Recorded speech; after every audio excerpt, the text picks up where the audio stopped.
you guys, what is up? Welcome back to my channel. This is NK. Subscribe if you are new here. Today we're going to do a Sunday reset. It was a whole day of getting our shit together.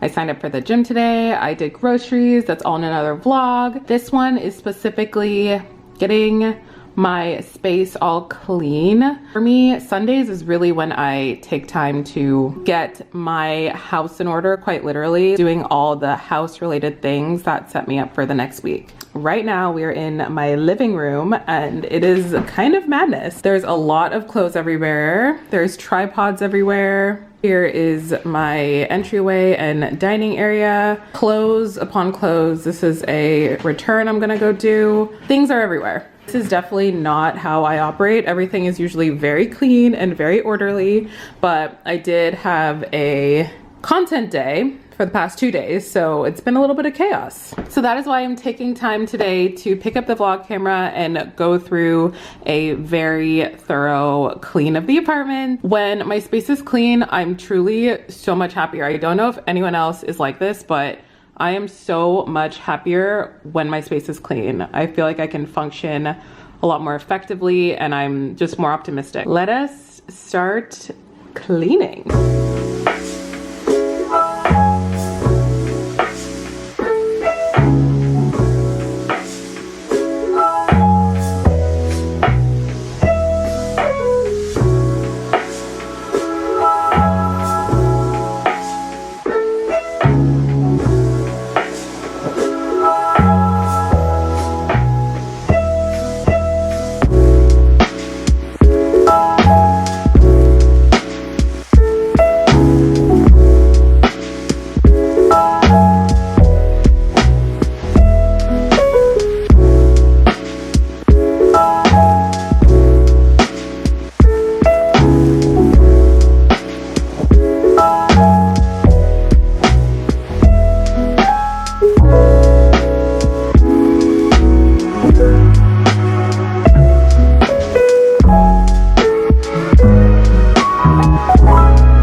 Done with the bedroom and the closet.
you guys so much for coming along this Sunday reset with me. I am so excited to do more of these type of videos. Please like the video, leave a comment, subscribe if you're new here. I cannot wait to see you in my next one.